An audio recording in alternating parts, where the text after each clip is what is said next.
E aí galera, como se Alexander, um russo que mora aqui no Brasil. Galera, hoje eu tenho um vídeo para regir de vocês, dos brasileiros, chama 10 fatos surpreendentes da história do Brasil. Não sabem que tem vários fatos que tem aqui no Brasil, né? Como se na história do Brasil muita coisa envolvida como a história de Portugal, né? Os outros países também como Espanha, França, Alemanha, né? Tem grande país, como o Brasil grande, tem uma grande mistura os países que moram aqui no Brasil, as grandes culturas. Então galera, vamos regir esse vídeo agora. Vai. Alô, YouTube!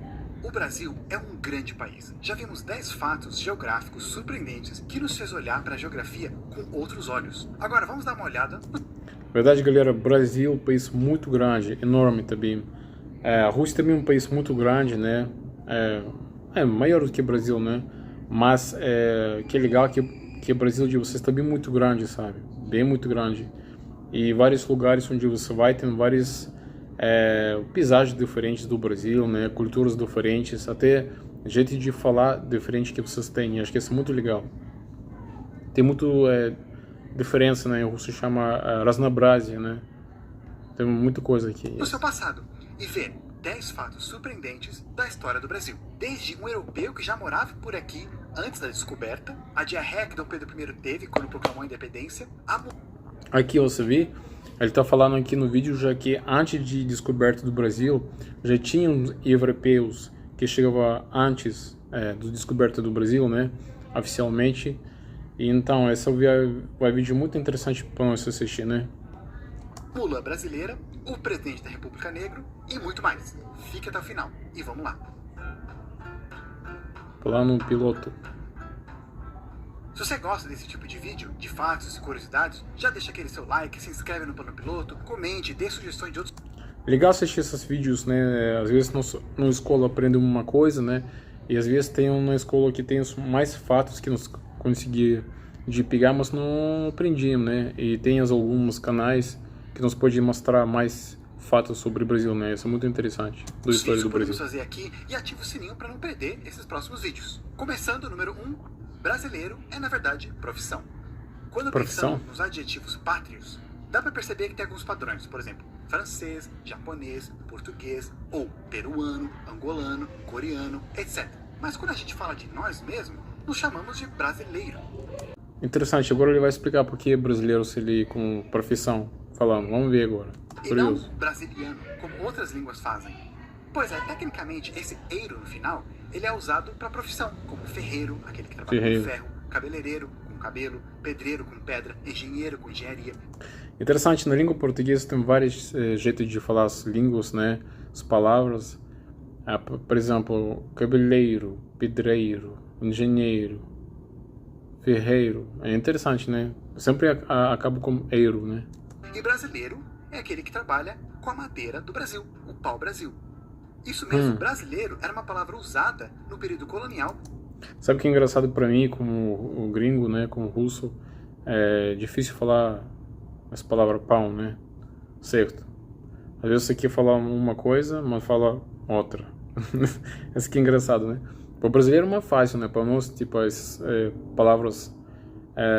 letras vogais que vocês usam, né, nasais que vocês usam, pão, caminhão, sabe, tem vários jeitos de falar que para nós gringos ainda é difícil para falar, né. Descrever as pessoas que trabalhavam com o pau-brasil, até que Frei Vicente do Salvador começou a usar a palavra brasileiro para designar alguém que era nascido no Brasil.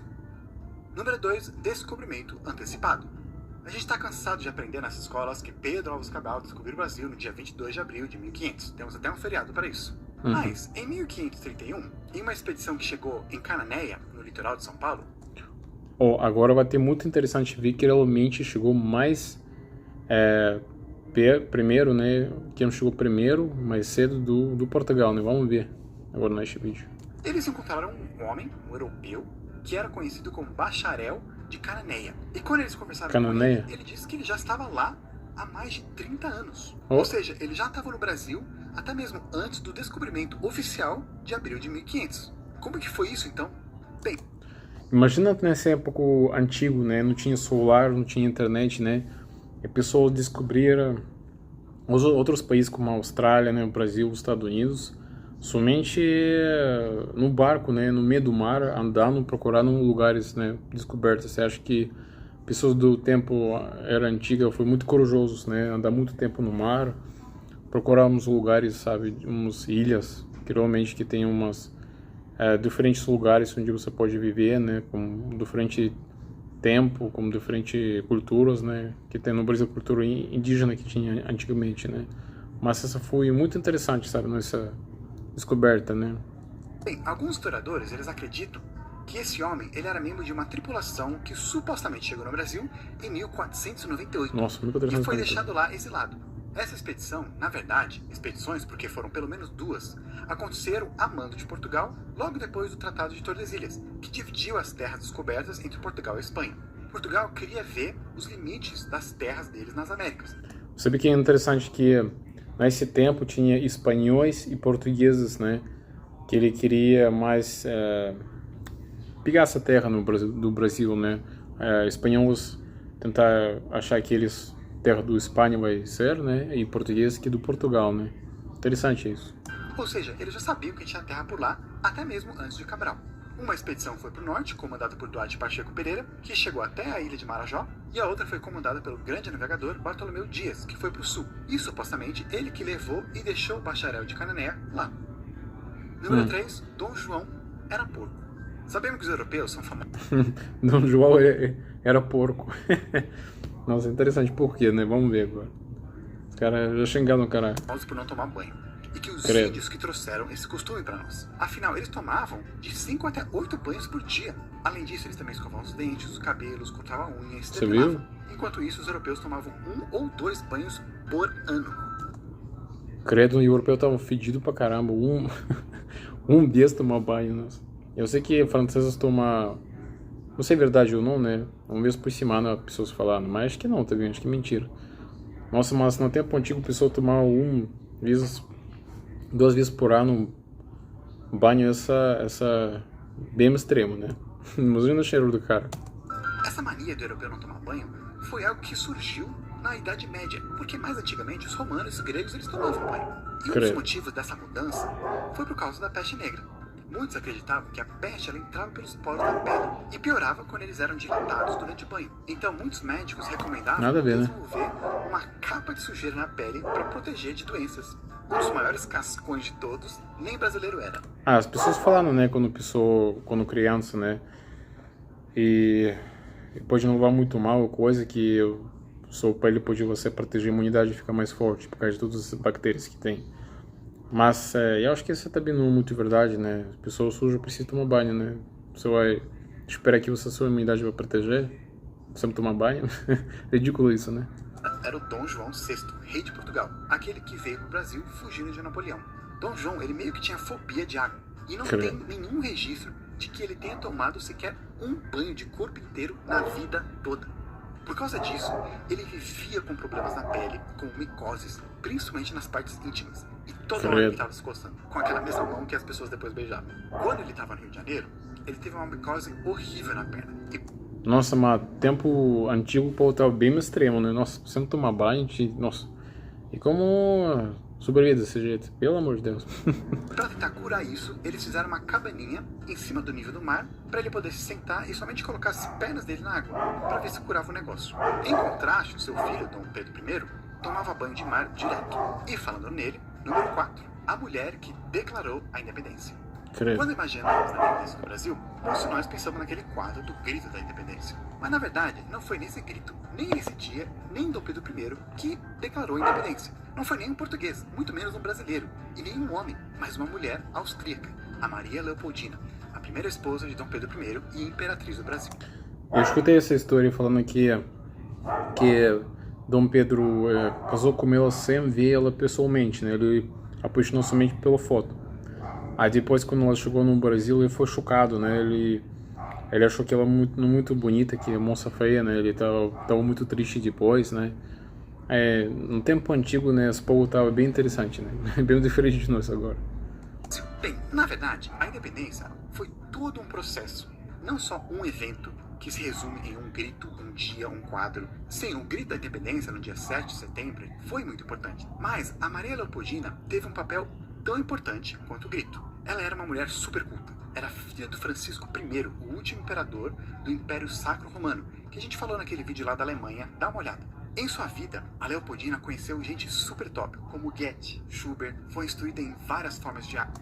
Você vê que é interessante que no tempo antigo, você vê, no Brasil, tinha muito cultura, né? Até outra mistura de que foi Dom Pedro com essa Leopoldina, né? Você vê que os dois misturas, dois países diferentes, duas culturas diferentes, estava aqui dentro de Brasil, né? Tentar construir Brasil e melhorar o Brasil junto, né? Isso é muito interessante. Arte, assim como história, geografia, falava alemão, francês, italiano, inglês, grego, latim e o português ela aprendeu enquanto ela estava noiva de Dom Pedro. Nossa, uau! Imagina quantas línguas ela sabia. 1, 2, 3, 4, 5, 6, 7 línguas que você falava. No tempo antigo você vê que às vezes as redes sociais nos atrapalham, né? Nos ficar no Instagram, no YouTube, né? No Facebook, mexendo o dedo, listando nas páginas. Aí esse tempo nós podíamos estudar e investir nosso tempo em coisa mais positiva que isso, né? Então, galera, você vê, no tempo antigo as pessoas até sabiam mais línguas que nós sabemos agora, né? Eu sei só inglês, português, russo, minha língua nativa, um pouco polonês. São 4 línguas. E o ucraniano não se atende porque é muito parecido com o russo, né? E interessante foi que ela que quis casar com Dom Pedro I. Aqui, ela foi muito querida pelos brasileiros. Ela adorava a Floresta da Tijuca para pesquisar botânica e zoologia, que eram 2 seus assuntos favoritos. E ela tinha muito desejo de transformar o Brasil em um grande país. Deixa eu parar esse vídeo também, como eu, gringo, né, sabe, ver primeiro isso no Brasil.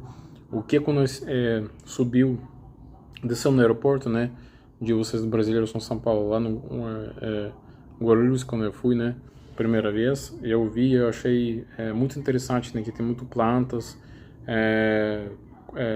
temperatura diferente, né, muito calor, extremamente quente, né, e eu gostei muito do mar, sabe, que vocês têm aqui no Brasil, praias bonitas, sabe, lugares muito bonitos, diferentes que nós temos lá na Europa, lá na Rússia. Ela ajudou muito Dom Pedro I, que nem estava muito afim de ser regente do Brasil. Foi Leopoldina, junto com José Bonifácio, que convenceram Dom Pedro I a ficar no Brasil e não voltar para Portugal. Em 1822, Dom Pedro teve que ir lá para São Paulo para resolver uns problemas de rebelião por lá. E ele deixou a Leopoldina comandando tudo no Rio de Janeiro, como chefe do Conselho do Estado e princesa regente interina do Brasil. Nossa, inteligente, Nessa né? época, a corte portuguesa estava meio brava com o Brasil e com a família real. E eles estavam querendo trazer o Dom Pedro I de volta para Portugal e rebaixar o Brasil como status de colônia de novo. E quando isso aconteceu, a Leopoldina não aceitou. Junto com José Bonifácio, ela assinou a Declaração de Independência do Brasil. Essa foi muito bom porque como eu falar deixou tudo isso acontecer, né? Pode ser que tinha muitos outros países tentar entrar no Brasil, sabe, como um país deles, né? Que é bom que ela não deixou, né? E ela criou basicamente esse país como o Brasil, né? Que nós sabemos agora, né? Ela junto com Dom Pedro, né? E ela mandou isso em carta para Dom Pedro I, avisando tudo o que aconteceu, para ele poder referendar. O que é interessante é que quando Dom Pedro I recebeu isso, ele foi fazer aquele grito famoso. Logo depois de se aliviar no Rio do Ipiranga, tendo ido lá já umas 8 vezes por causa de uma diarreia. Desde então, o Brasil se separou. E nos primeiros dias do mais novo país, o seu primeiro governante foi a Imperatriz Leopoldina. Número 5. A Mulã Brasileira. Ainda no assunto de grandes mulheres no Brasil, um dos meus filmes favoritos é A Mulan, o desenho. E eu fiquei muito feliz em descobrir que aqui no Brasil... Vamos ver agora nesse vídeo, eu vou falando sobre outra etnia, né, no Brasil que estava aqui, né. Também, a independência do Brasil não foi 100% pacífica, especialmente lá em Salvador. Lá tinha muita influência portuguesa e muitos movimentos diferentes. Alguns apoiavam o Brasil colônia, outros apoiavam o Reino Unido de Brasil e Portugal, outros queriam um país independente. Quando chegou a notícia que o Brasil tinha declarado a independência de Portugal, muitos portugueses e apoiadores não aceitaram. E eles até estavam querendo separar a Bahia do Brasil para continuar sendo parte de Portugal. Você vê no tempo antigo, o Brasil estava tão enorme, tinha muitas influências e ideias diferentes, né, que tem algumas pessoas que do Portugal queriam pegar o estado de Bahia, né, região de Bahia como dependente do Portugal, né? E eu sei que na história de vocês do Brasil, brasileiros, né? O Brasil queria separar, né? São Paulo também queria separar o estado, porque ela foi tão grande que queria fazer o país outro, né? Porque como tinha muitos estados tão grandes que achava que o Brasil enorme não podia ser, né? Que bom que não se separou, que bom que Portugal não pegou parte do Bahia, né? E Brasil como país independente ser agora que nós temos agora. Acho que isso é muito bom. E teve muita briga. Um dos grandes heróis dessas batalhas foi a nossa própria Mulan, a Maria Quitéria. Ela era uma mulher que apoiava a independência do Brasil. E quando eles estavam recrutando pessoas para lutar e defender contra os portugueses, a Maria já quis se alistar. Mas eles não deixaram ela. Como vocês imaginam, ela não aceitou isso. Nossa, uma moça corajosa, né? Apesar que é coisa de homem, né? Cuidar de guerra e coisa. Essa moça não queria deixar, ela tinha ideologia muito forte, né? Ela não queria portugueses que tinha a separar, né? Brasil, que tinha parte de Portugal, Bahia, né? Aí ela fazia tudo para isso não acontecer. Muito corajosa, né?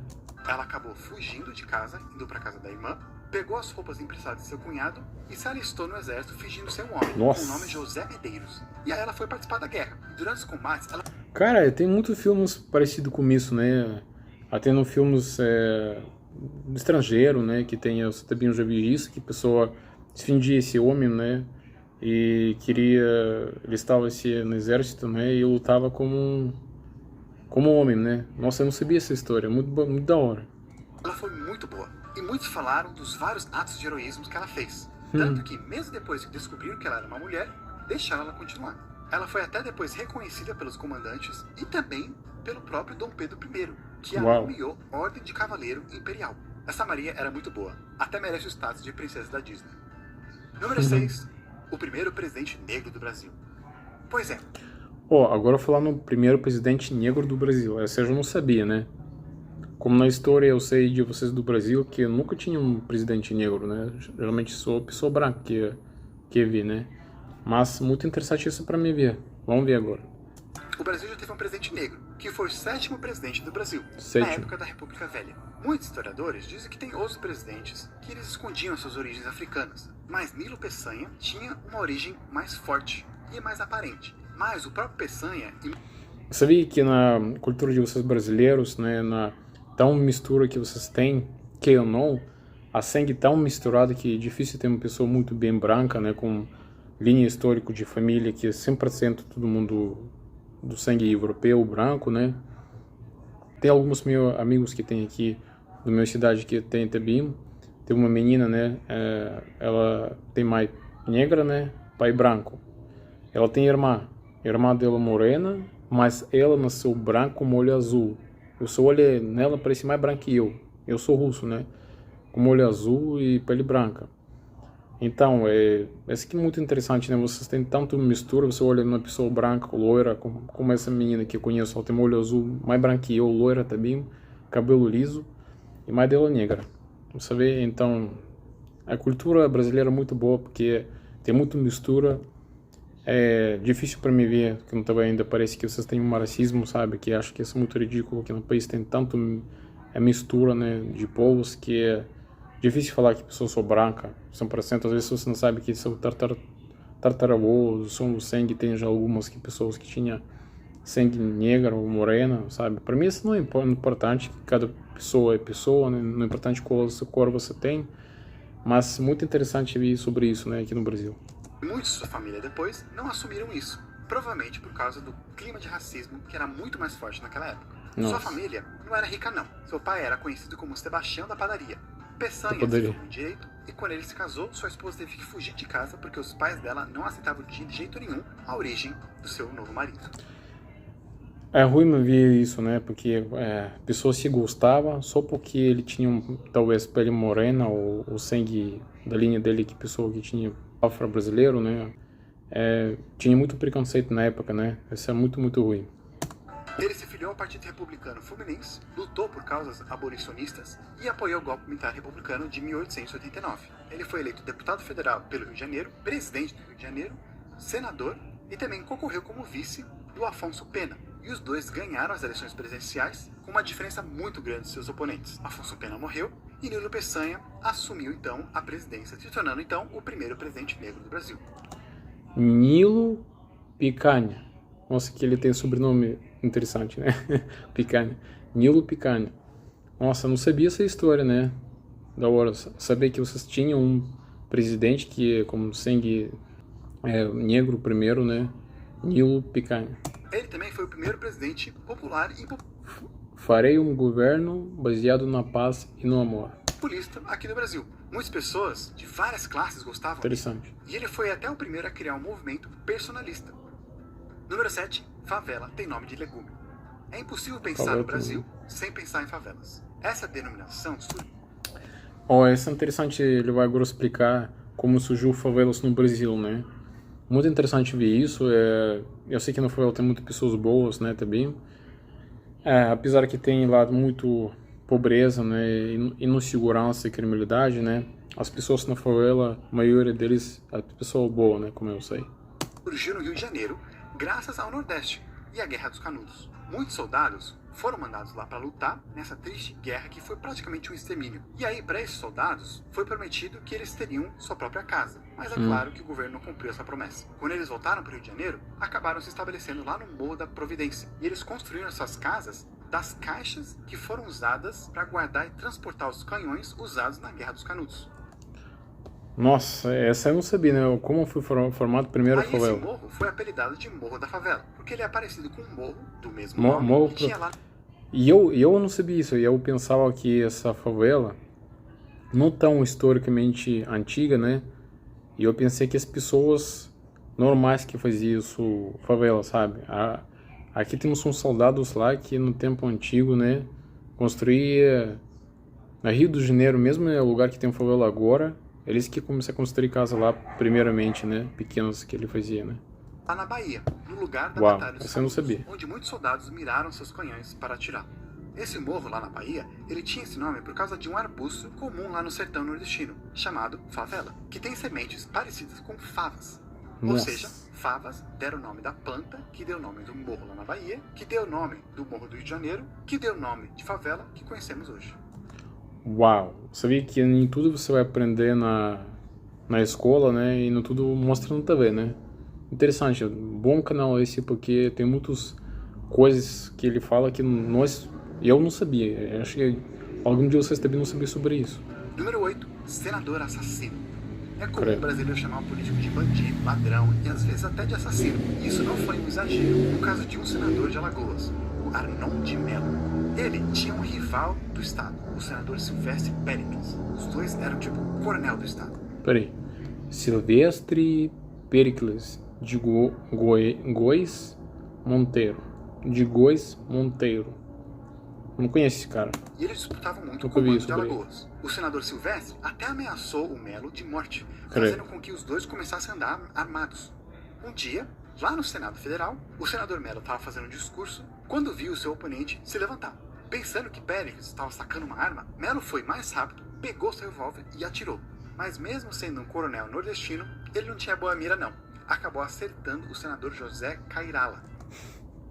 Nossa, essa aqui não pode acontecer, não. O político que faz isso? Onde você viu isso? Um tempo antigo, não tão velho, né? Mas mesmo assim, né? Tem tanta coisa errada. Do Acre.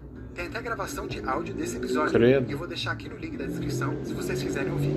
E, gente, isso foi em 1960. Mas deixa eu ver. Essa é uma jornal antiga, né? Sessão sangrenta no Congresso Nacional. Arnon de Mello mata a tiros senador Cairala. Pelo amor de Deus. Não 1000 anos atrás. E apesar do assassinato e as trocas de ameaças, os dois senadores, tanto Melo quanto Péricles, foram absolvidos pelo Supremo Tribunal Federal. E o Melo foi eleito senador mais 3 vezes depois. Creio. Como vocês devem imaginar, ele e sua família são grandes lá no Alagoas. Aliás, ele é o pai de um presidente do Brasil, que é o atual senador de Alagoas, que ficou mais conhecido pelo seu sobrenome materno. Sabia que, como falar, no tempo antigo, que mais antigo também, a poder e dinheiro, né, seu status político, faz ele que não aconteceu nada com ele. O cara não foi preso, não aconteceu nada, né, ainda foi ele mais eleito e, né, não dá pra entender, né. Número 9. Família Silva. Mesmo com algumas famílias dominando o Brasil, nenhuma delas se compara com o tamanho da família Silva, que, aliás, tirando sobrenomes chineses e indianos, é claro, é um dos sobrenomes mais comuns do mundo, tendo em torno de 5 mil pessoas. Se você pegar Uau, 5 mil pessoas, família.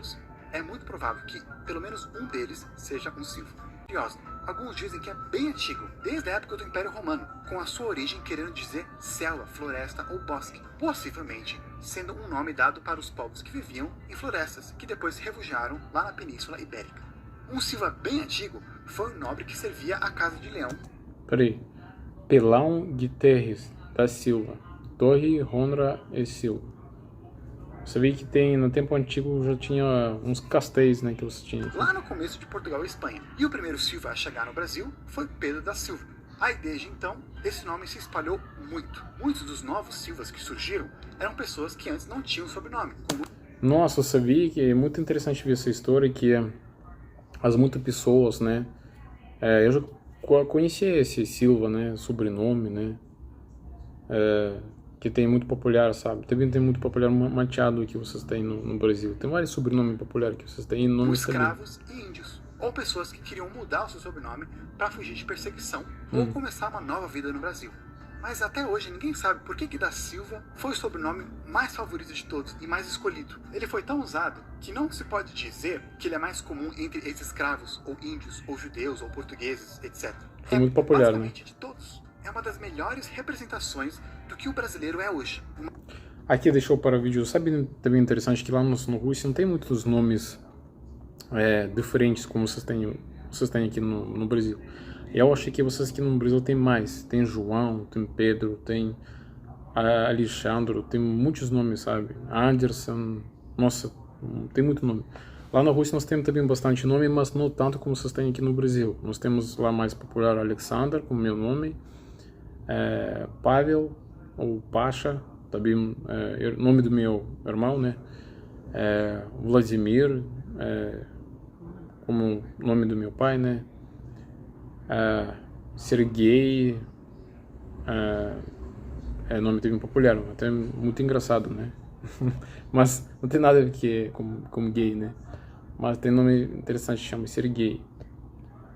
Tem bastante também nome, mas não tanto diferença que tem vocês aqui no Brasil. Você tem muito nome aqui diferente. Uma mistura de povos diferentes, desde o alto escalão até o mais baixo, de todas as etnias.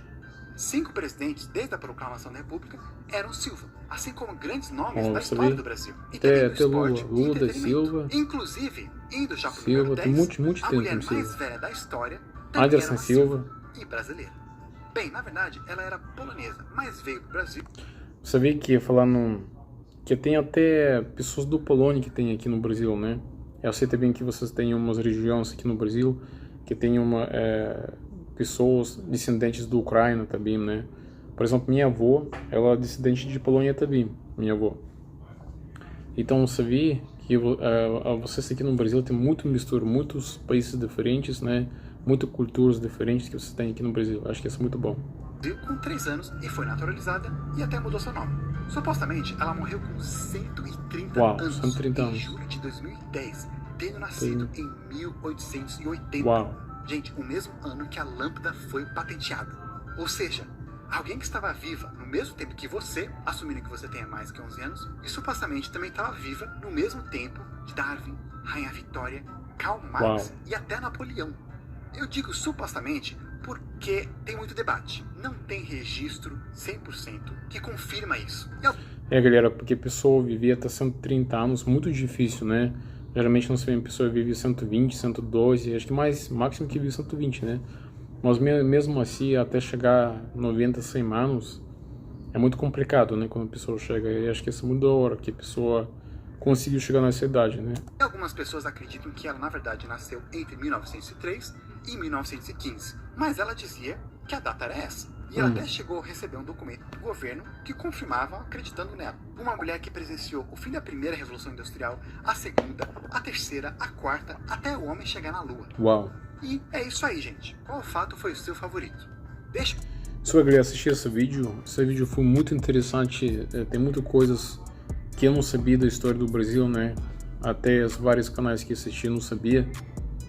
tantas coisas, né? Eu sabia, vocês têm uma cultura muito interessante, que muita história que tem aqui no Brasil, né? Da hora que vocês têm as culturas que tem mistura que vocês têm aqui no Brasil, né? Muitas culturas, muitos religiões também que você tem aqui no Brasil, né? Paisagem diferente, cada parte que você vê uma cultura diferente, você vai em diferentes lugares, vocês têm umas culturas alemãs, cultura da Ucrânia, que também tem cultura francesa, espanhola, né? Portuguesa, tudo misturada, né? E vocês têm esse país que tem agora como o Brasil, né? Com muitas culturas diferentes e povos diferentes também, mas tudo misturado, uma só povo, agora uma só cultura como o Brasil, né? E essa, sabe, a história de vocês é muito linda e muito diferente dos outros. E essa faz o país de vocês muito único, né? Que isso é muito bom. Galera, isso aí, espero que você gostou desse vídeo. Deixe seus comentários que você gostaria que eu fizesse mais vídeos para vocês. Não esqueça também de deixar seu joinha, se inscreva-se no meu canal. E como sempre eu falo, pacá, pacá.